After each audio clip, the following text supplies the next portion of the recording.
Bien, quiero dar las gracias por la invitación. Quiero saludar a tantas personas aquí reunidas, especialmente muchas caras conocidas, muchas caras queridas también. Así que un gusto verlos. Es difícil hablar después de la Ana María y de la ID y antes de Pato, además, así que voy a tratar de aprovechar el momento y quizás me voy a tomar la libertad de que soy más independiente y por tanto puedo hablar con una mayor libertad de ciertos temas.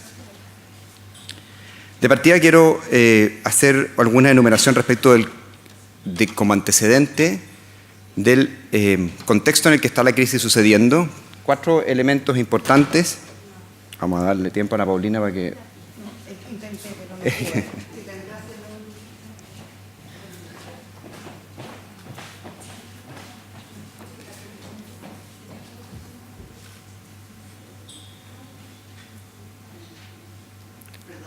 No, por favor, podemos hacerlo, no hay apuro.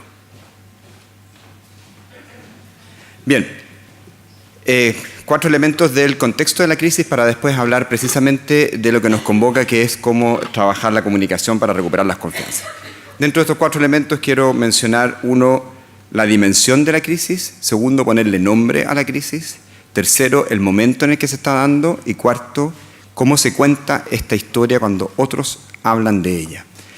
Lo primero, bien lo dijo Inés y también Michael respecto de la importancia que tiene esta crisis en términos de su tamaño. Es una crisis que es tan amplia como profunda. Sin embargo, es importante recalcar que no tenemos hoy día ningún antecedente o número que dé cuenta de la crisis en Chile. Las únicas cifras que se han dado son las cifras que ha publicado el Ministerio Público al respecto, y nosotros como Iglesia no tenemos un número o un nombre para esta crisis.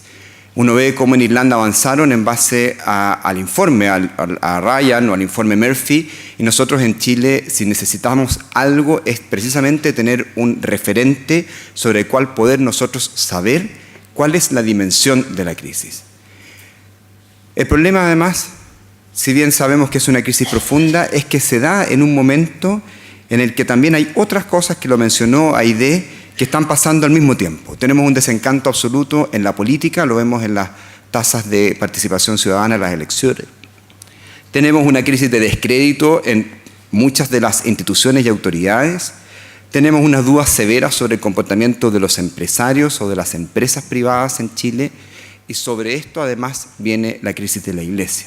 Entonces, se suma a una lógica de lo que estamos viviendo en Chile, que hace que no sea una situación en particular. La situación en Chile, si ustedes lo ven, no es tan distinta a lo que sucedió en Irlanda, a lo que sucedió en Boston, a lo que sucede en Polonia, a lo que sucedió en Australia.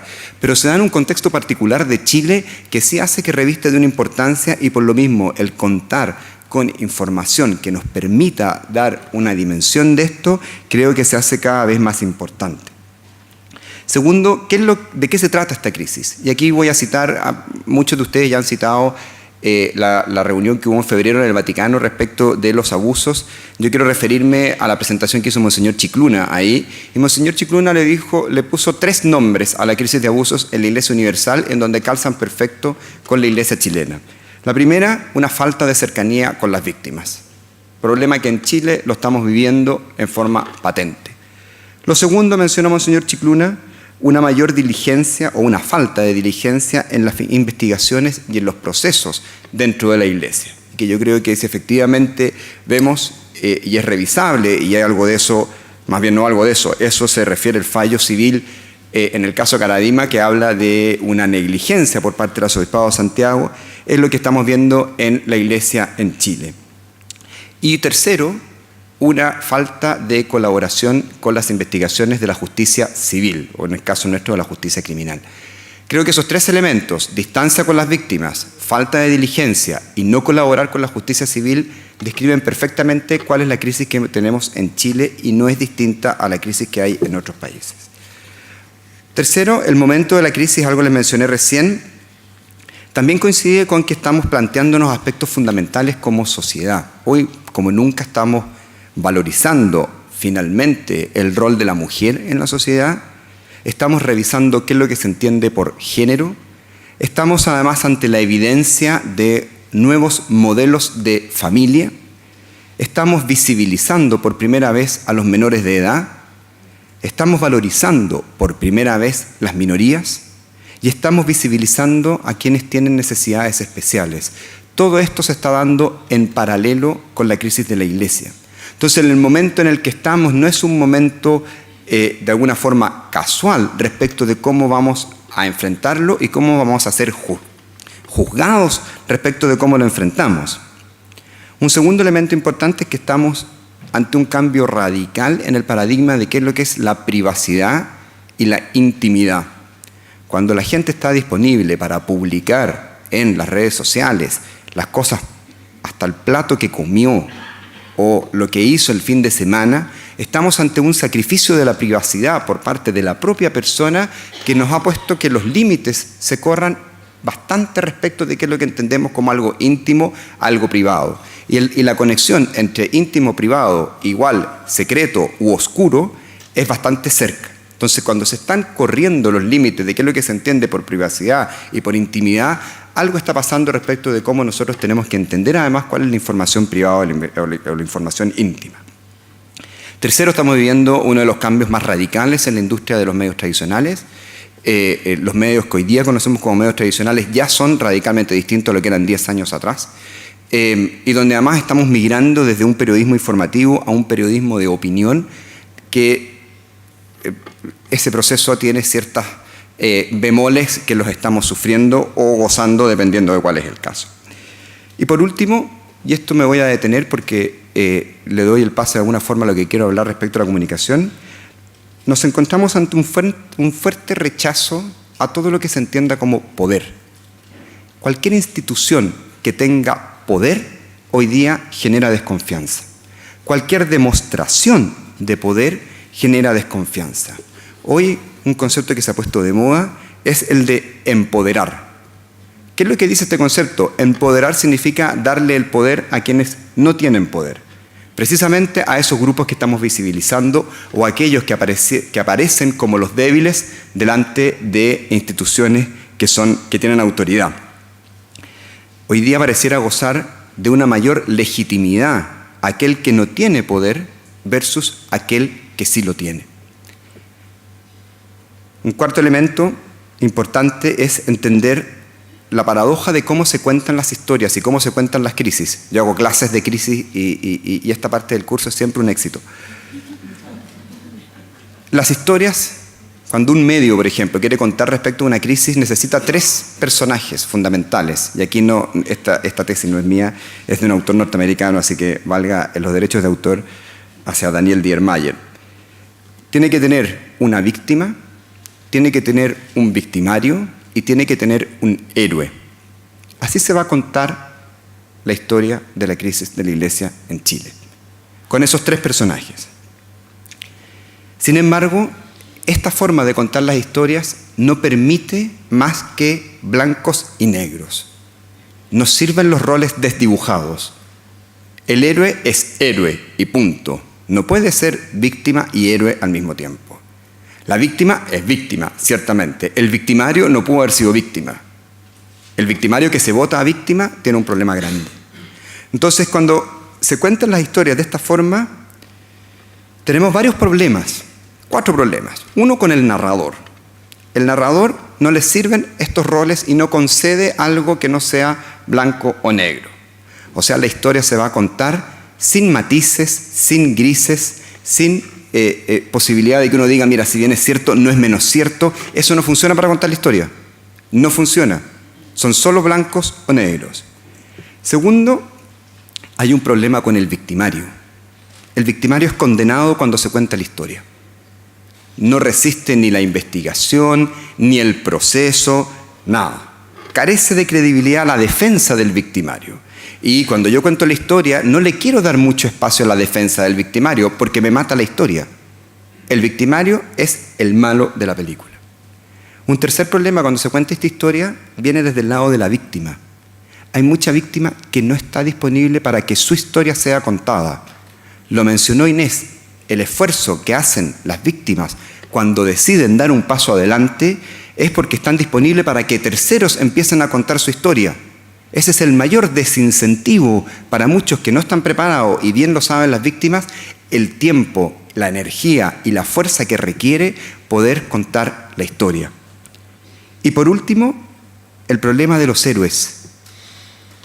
A los héroes los queremos, los necesitamos, pero hay algunos que quieren ser héroes con intereses que no son legítimos o que no los vemos como legítimos. Entonces, ¿quiénes son los héroes de estas historias? Los héroes pueden ser los medios de comunicación, los héroes pueden ser los abogados defensores, los héroes pueden ser los fiscales que investigan, pero si los fiscales están enredados a su vez en temas de poder, ¿qué nos pasa con ese héroe? Entonces tenemos que entender que, o el héroe que quiere quizás aprovecharse de esto, aprovecharse de las víctimas, para crecer en su carrera profesional o para tener más rating si es un canal de televisión o un medio de comunicación, no pueden servir estas historias para alimentar intereses particulares de los héroes. Dado este contexto, paso a qué es lo que creo yo que se tiene que hacer en la comunicación.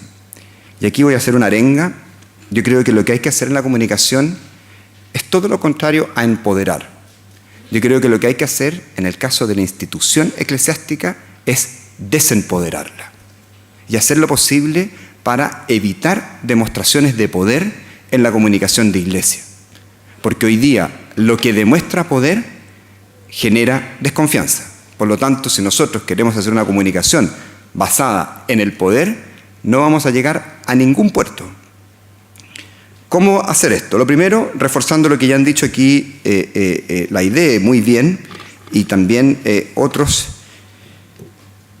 La importancia del relato de las víctimas. Nosotros como comunicadores no podemos y no estamos llamados a dudar del relato de las víctimas. Habrá procesos, habrá investigaciones, vamos a suponer que están bien hechas, porque son ellos los que podrán ver si efectivamente una víctima está o no en lo correcto en su acusación. Los relatos de las víctimas, y todos lo sabemos bien acá, no son puros. Los relatos de las víctimas pueden venir con confusiones, pueden venir con cambios de fechas, pueden venir con relatos que no son del todo apegados incluso a la verdad. Pero nosotros no somos los llamados a poner en duda ese relato.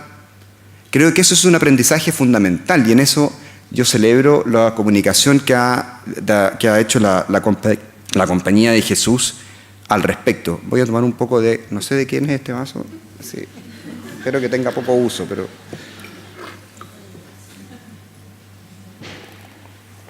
estoy hablando rápido para poder usar los 12 minutos.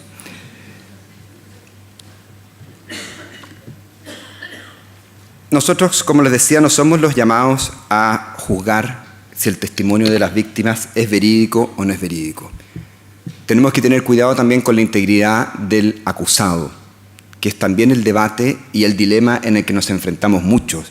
El beneficio de la duda, el debido proceso del acusado. ¿Cómo hacerlo? Pero eso no se hace a costa de dudar del testimonio de la víctima.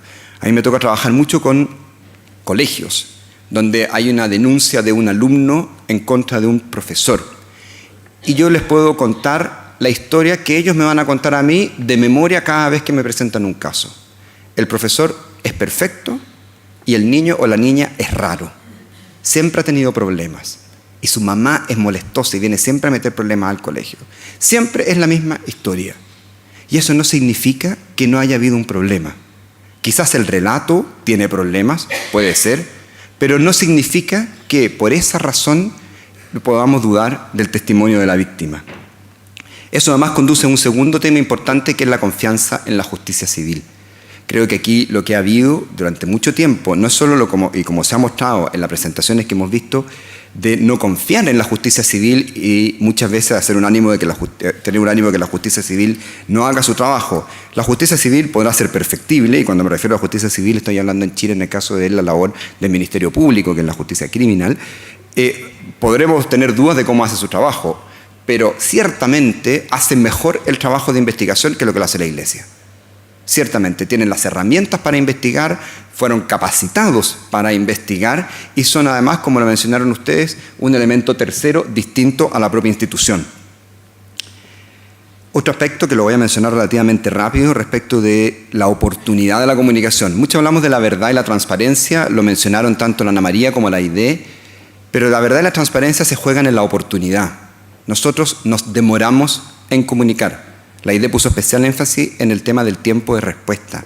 ¿Cuál es el problema que mencionó la Ana María respecto del acuerdo entre la SECH y el Ministerio Público, la Fiscalía Nacional? Esa idea era una idea espectacular hace un año atrás. Hace justo un año atrás. Hace un año atrás se hubiese firmado eso y yo les puedo garantizar, sin tener una capacidad de predecir el futuro, que habríamos tenido mucho menos críticas respecto de ese acuerdo. ¿Por qué? Porque ¿qué es lo que pasó de por medio? De por medio pasó que efectivamente fueron citados como imputados 5 obispos. Se empezó a involucrar la institucionalidad eclesiástica dentro del problema. Y por lo tanto que la institucionalidad eclesiástica que está siendo juzgada al mismo tiempo sea la que firme un documento, ¿qué es lo que se hace? Una demostración de poder. Y el poder genera desconfianza. Para desempoderar la institucionalidad, esto tiene una contracara. Hay que empoderar a las comunidades. Lo hemos visto, el ejemplo de Irlanda, cuando en inglés se habla de los movimientos que son grassroots, que vienen de las raíces del pasto, de la siembra, que vienen desde abajo. Creo que ese es un trabajo fundamental en las comunicaciones. Y para eso les voy a dar un ejemplo. Es un dato que vamos a tener problemas de párrocos. De aquí a 10 años, 20 años o 30 años, no va a haber suficientes párrocos para cada parroquia. ¿Qué significa eso? ¿Que murió la parroquia? No, bueno, precisamente si no murió la parroquia es porque la parroquia tiene que ser entendida como un centro de actividad y de vida comunitaria, no como el feudo o el reinado del párroco. Entonces, cuando nosotros hacemos que la comunicación dependa del párroco, lo que estamos firmando es el acta de defunción de la parroquia. Porque la parroquia, el día de mañana, nuestra parroquia no va a tener un párroco exclusivo. El día de mañana la casa parroquial va a estar vacía. ¿Y qué significa eso? ¿Que tenemos que dejar de funcionar como parroquia? ¿Dónde están las pastorales juveniles? ¿Dónde está la pastoral de los enfermos? ¿Dónde están los movimientos? ¿Dónde está el grupo de trabajo de las comunidades? ¿Y nuestra comunicación está dedicada a construir comunidades? ¿Estamos usando las herramientas para construir comunidades en nuestra comunicación? Yo les voy a dar un ejemplo desde la visita del Papa. En la visita del Papa nosotros hicimos un gran trabajo precisamente para alimentar la generación de comunidades a través de las redes sociales. Las redes sociales para esto son espectaculares, para eso son las redes sociales. Se llaman redes sociales, para generar comunidad. A tal punto funcionó lo del Papa que la discusión que se daba en los medios tradicionales no tenía nada que ver con la discusión que se daba en las redes que nosotros habíamos armado. Eran como 2 visitas paralelas del Papa.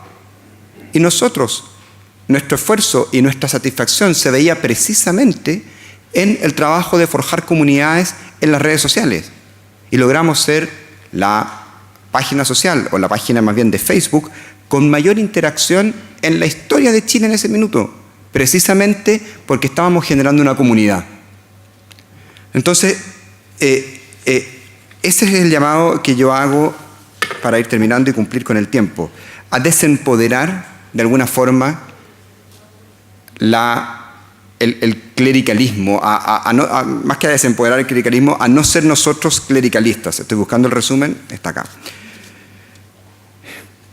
En resumen, 1, no hay tolerancia para los grises, acuérdense de eso. Hay que comunicar más, hay que comunicar en forma oportuna y hay que comunicar con transparencia y verdad.